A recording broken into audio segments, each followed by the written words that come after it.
Okay, I think I'm live. Welcome to the Accent Show. This is the show where I invite people from different nationalities so you can hear their accent. There are so many accents out there, and today I'll be inviting James. He is from Dublin, Ireland, so you can hear his accent. For some, it is a very tricky accent. For me, I got used to it, but you can judge yourself. I will invite James. Hello everyone. Hi Mendes. Hi Fitness. Hi everyone. Hi Joseph. Hi Zachariah. Well, I'll invite James now so we can have a chat. Just one sec.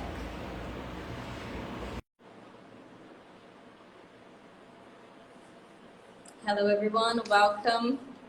Welcome to this live. Stay Hello. tuned to the end. Hi James. Hi, how are you doing? How's things? Not too bad. How are you? Good, good. Great. Well, James, thank you for being here today. I know we're trying to make this happen for a long time. I'm very happy to have you here today. So I would like you to start introducing yourself to the audience and tell them a little bit more about yourself, where you're from, what you like to do, anything you'd like to tell us so they can listen to you, hear your accent. Okay. My name's James. I'm from Dublin, and I like computers and running and literature, poetry, things like that. And so that's always been quite a thing for me, uh, has been writing and reading and um, appreciating art in general. What about singing? I heard you're a great singer. Yeah, I was singing a little bit, yeah. Not really though. I don't really do it anymore. More I prefer poetry to be honest. There's a lot less pressure, you know. Okay. And today is, I'll say, kind of important date in Ireland. And I was going to ask you, maybe not, I don't know if that important. You can tell me more. Today is the 31st of October. It's Halloween, and there is a history behind it. And if you want to share a little bit of that, I was going to ask you actually, how was for you to grow up in Dublin? I mean, some things are for you, they of course are very normal, but if you compare with other cultures, for example in Brazil, when I got there in Ireland, I thought it was very different. The boys and girls went to different schools, separated, and I think that's very, very cool because when we are in a phase like teenagers, we have to focus more on studies, and when you're going to school with mixed genders, it's kind of complicated sometimes to focus. And I think Yeah. this is something very different, but also at the same time very cool. But how was for you to grow up in Dublin in general, now that you kind of know a little bit more about other cultures, you've been experiencing more Uh, different nationalities around you? I think the more that I learn about other cultures, the more I actually appreciate my own culture and what my country has to offer. Because everywhere you go, even you go to different villages, never mind different countries, but different villages have their own little subcultures kind of. And for me, growing up, I went to all Irish speaking school, like from even my preschool was they spoke Irish with us as well a little bit. So I've always had it around me. And then even now, I have a friend at work who's on the desk next to me, and he's learning Irish. And like in his 30s, he's decided to learn it now because they don't really enforce it in the school, so people don't really know it that well. So it's nice for me. You can ask me questions, and I actually, even though I haven't spoke it in like 8 years or something, like a lot, I still am able to tell him things about the rules and like the verbs and things. It's crazy. It's weird how things come back. And even when I was learning Portuguese, old words from French when I did it in school and Irish too, they were coming back to me, and I'm thinking of words that I never thought of in years, trying to think of the Portuguese word for something. And so you speak a bit of Irish, almost fluent or Yeah, French. fluent, yeah. I think, I'm not Nearly, sure yeah. if, probably some people don't know, but some people would think English is the main language. Although, do you want to tell about the story a little bit, how it changed the language So, from Dutch to English? Go so ahead. the British kind of took over quite a bit of Ireland, more so the east and the north. Not really like the west side of Ireland. A lot of people still there still speak Irish, and they have the Gaeltacht, it's called. So they have like these small little, they do like summer camps, and kids from schools go down and they spend a couple of weeks there and make new friends, to play games and things, and do everything in Irish so that they can better their Irish. But what happens with the British coming over is they actually burned a lot of our books, and they forced us kind of to speak English, you know. Like a lot of all names, all Irish names, and English, most English names as well, like second names, they translate into Irish. You know, like my second name is Howe, James Howe, and that in Irish would be Seamus O'Hokic. You know, it's a completely different name. But we had to change everything like that. But over in the West, they never did. So that's why people from the West call people from Dublin usually call us Jackeens, because of the Brits, and their flag is the Union Jack. So when they came over, we were all waving uh, Union Jacks as like a welcoming thing, you know. So they call us Jackies, and what we call them is Culchies, because what we call country folk. So we say Culchie because they use the back door of their house. They don't use the front door. They park around the back and they use the back door. It's like straight into the kitchen or whatever. So back house translated into Irish is cool on tea, which is we push it together, it makes Culchie. That's right. But at the same time, there are like the the main language is still out there in Dublin, in the whole Ireland, in science, in school. Are there anywhere like there's a channel as well, or in Irish? Isn't there a TV channel? Yeah, there is an Irish TV channel. Yeah, there's like there's places as well. Like there's a place I'd frequent where I actually would read out poetry sometimes, and it's an Irish speaking place. It's considered like a club, but called Áras Cróna. There's a few places like that where they um encourage Irish speaking. But if you don't have Irish, it's okay, you know. But they'll have a lot of things like art sessions, and they'll have like lessons, like music lessons, um, and like dance lessons, like Irish dancing, and they'll have people doing Irish dancing and playing Irish music, and then they have like a bar and things. So it's great. It's great to see still promote the culture, you know, because I think a lot of the culture is lost in Dublin, whereas it's much more different over in the West. But especially Dublin and most of the Leinster, it's not really culture's not that strong anymore, you know. Kind of lost the Irish connection. I think people are starting to kind of learn a bit more now. They're learning the Irish language, and they're starting to Do you think they're welcome it a bit valuing more. more culture now? Sorry? Do you think Irish people are starting to value their culture more now that they're seeing a lot of mix of nationalities coming to Ireland? Do you think do you see Yeah, I there's think, like, importance of keeping it up with, you know? yeah, I always look at the big picture. So my kind of outlook on it is that they had, we had come quite far away from the Irish language. So we all, everyone speaks mostly English now, you know. So for us, because of that, we've been able to welcome a lot more people into Ireland, and they're able to customize themselves to it easier, rather than if, say, 200, 300 years ago, if we were speaking Irish, they'd have to come over and learn Irish. You know what I mean? But because English is such a what's the word? Just a big language, is spoken so many places that it's okay for people to come here and learn that, you know, and they can use that in other places. Because Irish language is quite complex, but I think as in the big picture, then so it's opened up that opportunity for people to be able to move here and to experience the culture, you know. And do you feel that a lot has changed in the past, I'll say 10 years, because it's a time that I've been living in Ireland, and I've seen a lot of change. Do you think, as an Irish person, a lot of has changed in the 10 past years, seeing the mix of nationality that, you know, it's always a welcome to the country? What do you think? For sure, yeah. I think a lot of outlooks of people have changed. That's what I've noticed a lot because, like, a few years ago, it would have been strange to see people from other countries living here, you know? It would be really strange, like, and now it's like, it's nearly 50-50, I think, now, at some stage.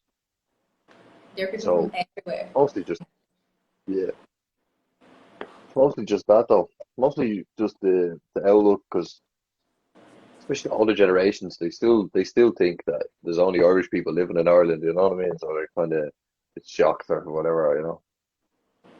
And talking And about that's all. languages, yeah. No, go on, sorry. No, no, it's finished. Okay.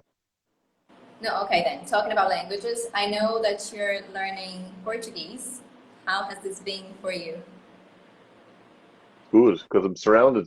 The important thing is that I'm surrounded by a lot of Brazilians whenever I work, and I was going to the church for a while. I don't go there anymore, but I was surrounded. I had the opportunity to speak Portuguese to people, you know, and to practice it a lot, and even to listen to people speaking it as well. So I always have that around me. I can always. That's kind of. I've stopped doing the lessons, but I'm still learning. You know, I've learned more from speaking than I did from the lessons. It's kind of like reiterating the lessons, so like I built a good foundation with those lessons. So I was doing Duolingo as well for a while, but I kind of just gone off that. So now I just talk when I can. You know, it's good actually because sometimes at work, like if someone's being a bit rude, if there's an Irish person being a bit rude, and I can talk to the Brazilians and I'll talk about that. You know, so I can it's like a secret code or something. You know.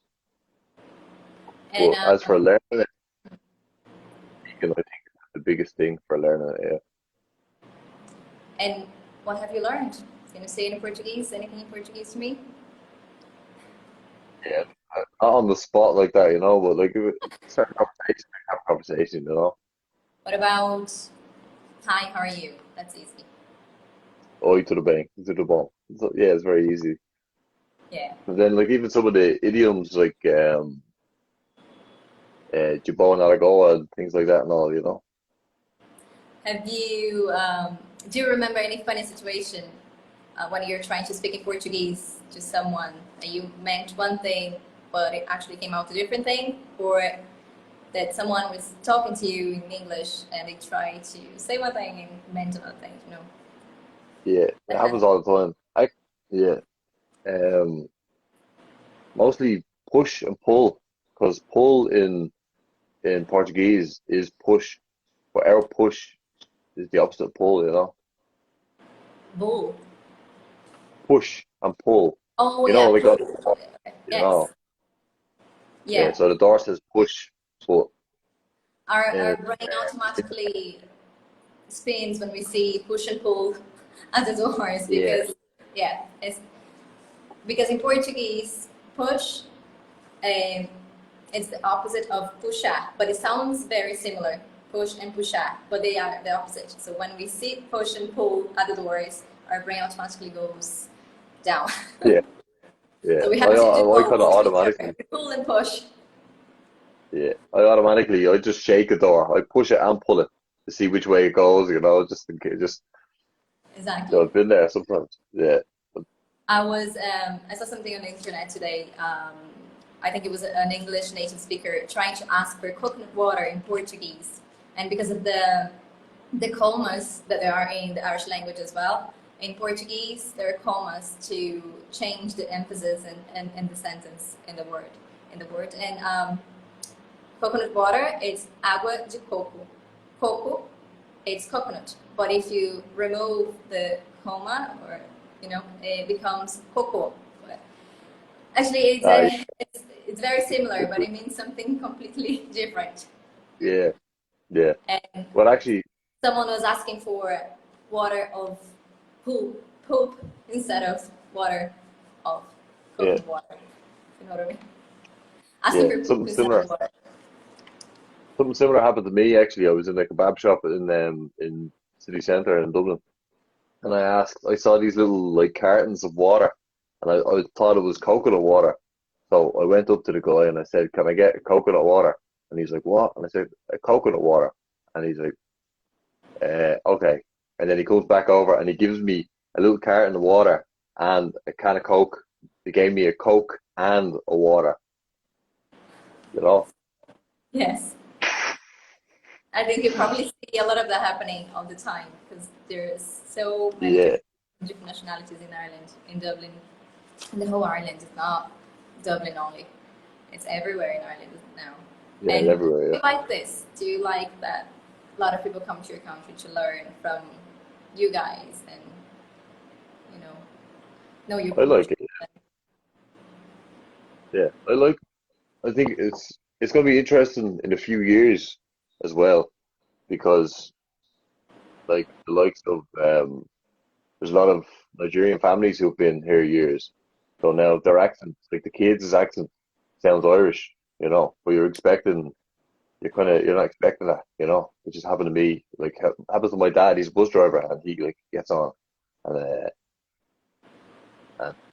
just like there's no difference, And it's the same like a friend of mine, her son is working for us this week. He's doing work experience, and he is English. I thought he lived here his whole life. Like he's only living here like 3 years, but he's picked it up so much, and he speaks like an Irish person, So it's going to be interesting actually for Irish football. Maybe Irish football will become half decent now because of like mixed couples, and that maybe there'll be some like half Irish, half Brazilian talent in the Irish national squad, and we might actually do something. Bringing some Brazilian blood to Irish football in the future.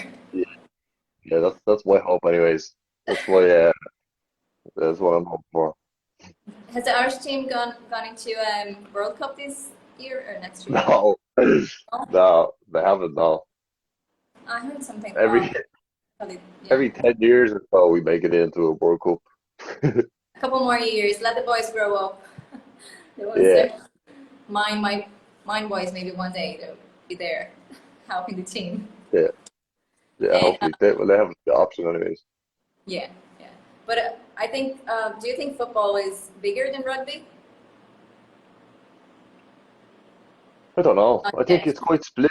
Like there is a big football, especially since the 90s, because in 1990 we got really far in the World Cup. In Italia 90, we made it really far, and it's very well known that we made it quite so far. We made it to like the quarters of the semis. I can't remember. I think Italy not so, but yeah. So obviously we have. I think it really is really split between football, rugby, but then also like the Irish sport as well, like Gaelic and hurling, whereas completely different. And people kind of gravitate towards their own kind of sport. But I played both. I played Gaelic hurling and football, like soccer, when I was growing up. But I'd more so gravitate more towards football than I would to the Irish sports. And we talked about rugby, and I remembered that when I first arrived in Dublin, I was working as an au pair, looking after 5 kids, and the youngest, she was 4 at the time, and they were talking about rugby, and I asked her something, but I said rugby with the R, like we Rugby. say in Portuguese, rugby, and she was like, "What?" And I was like, "Rugby, the sport, I know you play."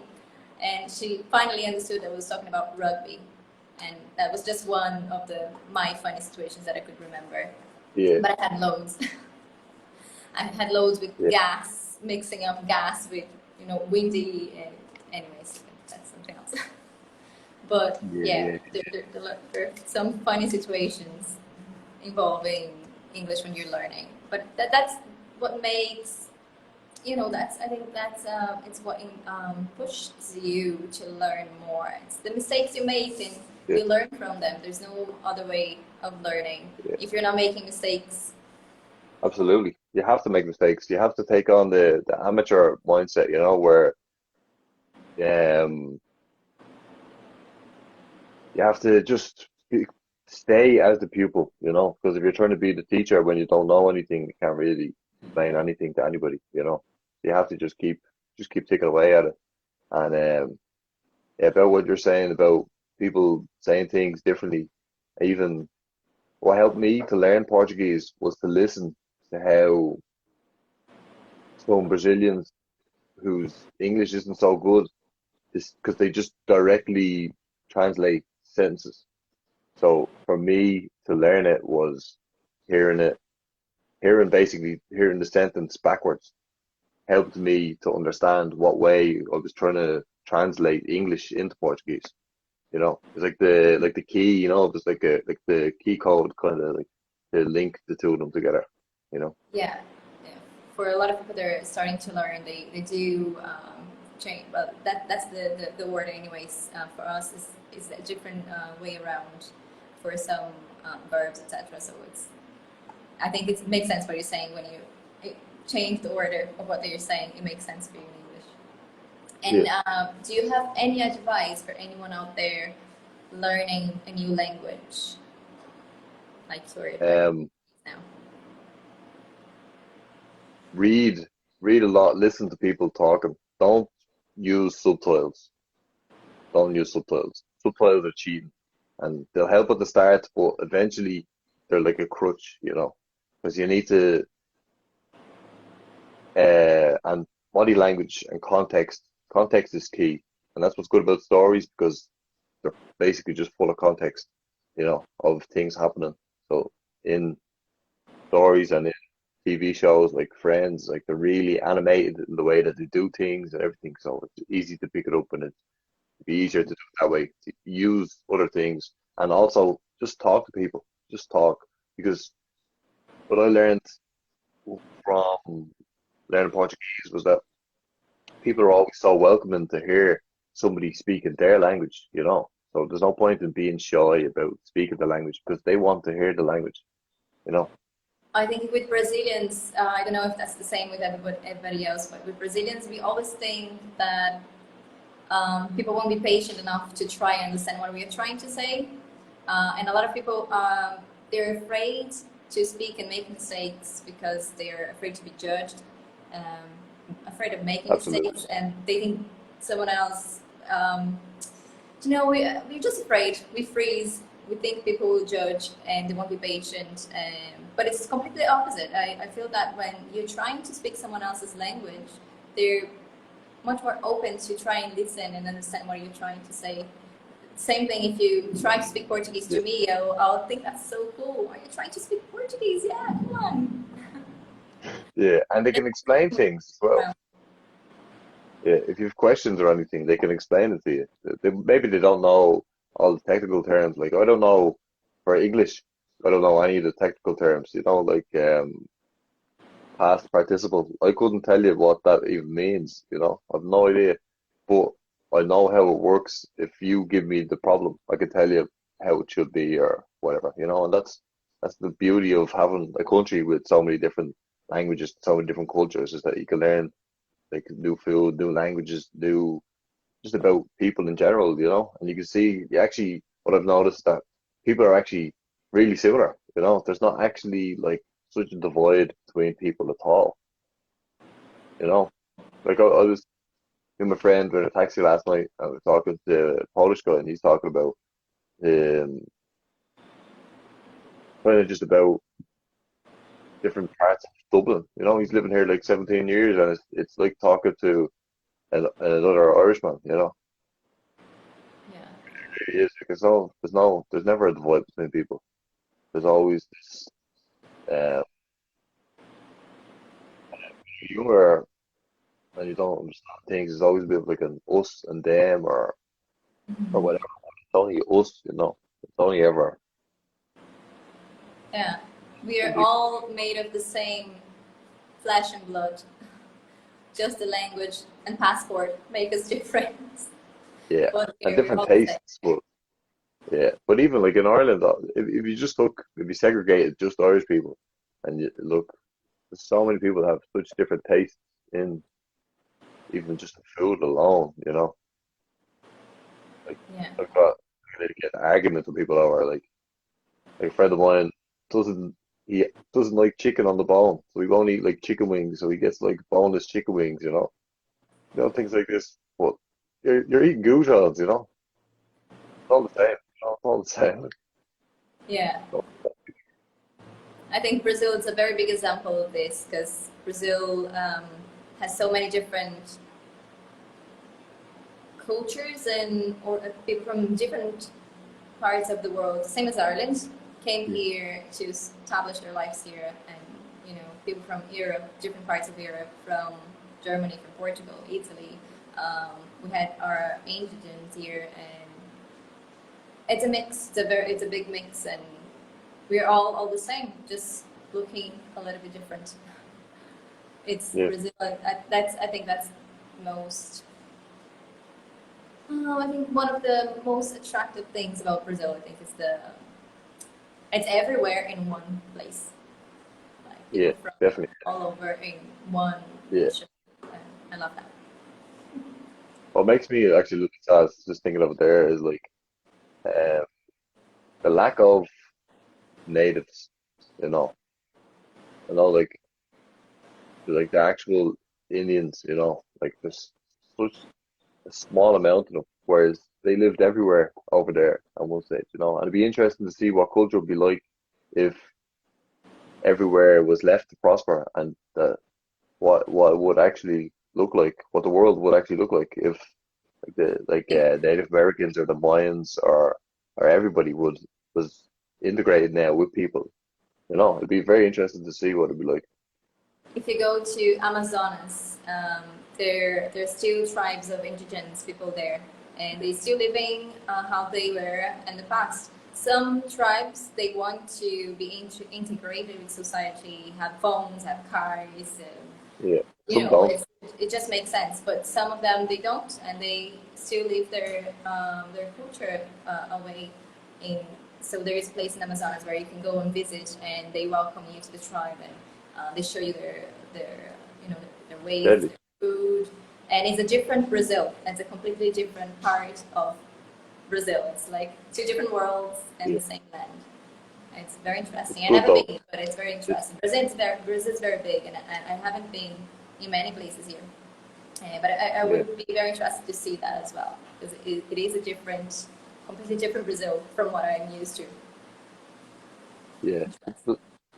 like that's the real Brazil, That's the real thing. Like it's the Yeah, same with it's the it's same with like the west side of Ireland is the same. Like that's like yeah. unchanged. I think, but it's yeah, they're here first. But I think all the nations that came along and gathered here together, they are they made Brazil together. So it's all one thing now. So Yeah, it's from the Indians, it's from the Portuguese, Italians, the Africans. They all made Brazil together. All had their hands in gold. So it's yeah. all part of the same It's all coloring.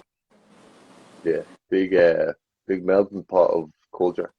Yeah, yeah. That's why if you go like in different states of Brazil, you see like it changes so much. The culture changes so much. I don't feel that in Ireland. I feel that it's very similar. The houses, the way they welcome you. People in Ireland they're always so welcoming. But in Brazil, everything changes depending of the state where you are going. In the south, it's completely different because it's like Europe, and in the north, it's like Miami, or like it's very tropical and it's beautiful. It's completely different, and it's the same land. Yeah, Um, yeah, like that how there that's is a how storm coming down now. I don't know if you can still listen. Can you hear me? Can you still hear me? storm. Yeah, can you hear anything? I can hear you. Yeah, I can hear the rain. Yeah. Yeah, I don't know if that's interfering in my audio. maybe. I don't know. I Okay, think it's okay. right. In any case, we came up to our 30 minutes live. And is there Yeah. anything else you'd like to tell our audience here today? Any advice you can And give besides the ones you already gave? I don't think we had any life questions. advice or Let me see.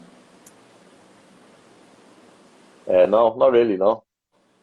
Just don't be shy. That's I'm all. sure it's a good one. Yeah, don't be shy. Yeah, Yeah, I think this holds back a lot of people. So that's a good yeah, one to end your life. Don't be shy when you're learning a new language, yeah. right? Or at all. Just don't be shy in general. Yeah, and make mistakes. Don't be afraid of making Yeah, mistakes. It's how we learn. absolutely. Yeah, yeah, I'm sure if you make a mistake and you get corrected on it, you won't forget this again, ever again. So make mistakes. yeah. Don't be afraid. Don't be shy. And always listen as well. Something I realized was that you never, nobody ever learned anything from speaking. True. Yeah. There's a lot of listening involved. It's the same way how we learn ourselves when we're babies. We're listening to our parents, to everyone around us. We learn from listening when we're babies. Yeah, And it's how I learned English, from listening to how you learn in Portuguese. It's the best way. Listen first, speak after. yeah, absolutely. That's why we have two ears and one mouth, so we can Yeah, use both ears and speak once. exactly. I Yeah, think, yeah, I think that's it. Let me see if you had any questions. I don't think so, but I am the king of mistakes. It's okay. You learn from them. You know, it's how you learn. So don't be afraid of always. mistakes. Yeah, I think we had a lot of highs, a lot of waves, but I don't see any actual questions. Let me see. Well, I think that's it. I think a lot of people have joined. yeah. I think actually there was one question about a word, civilization. Civilization, I think. I don't know. My There's a room is lot. getting soaked. Just one sec. I'm going to end this live swimming. I had to close the window. Um, d- can you find Okay. the question? I think it was civilization. They were wondering how to pronounce or something like that. Okay. Um, Yeah. yeah, there are a lot of highs and people joining, so it's hard to find any questions if they went to the top. Yeah. But I it think was, you said yeah, you're gonna upload this, are you? If you upload this, then they can comment underneath and you can help them out or whatever. yes, they can comment, and maybe we can do a second live with you Yeah, correcting do or some questions. Yeah, teaching them the pronunciation. yeah, because some Irish pronunciations are very funny. Like we don't say our T's properly. So like we say like a bottle of water, where it's like a bottle of water. We should say, but we don't. We say bottle of water. Which is just like it's not even like words. Like Next live, we should do how Irish say things differently, just so yeah, that. definitely, yeah, definitely, yeah. Cool. Thank you so Okay, much, all of you that joined no and worries, no problem. stayed watching. Thank you so much, James. It was very good having you here, and let's have Good to another be. one. If we get comments with questions, we will have another live soon. Yeah, lovely, cool. Thank Great. you. Bye bye. Thank you. Ciao, ciao. Bye. Good night. Ciao, everyone. Bye. Bye. Ciao, Bye. ciao.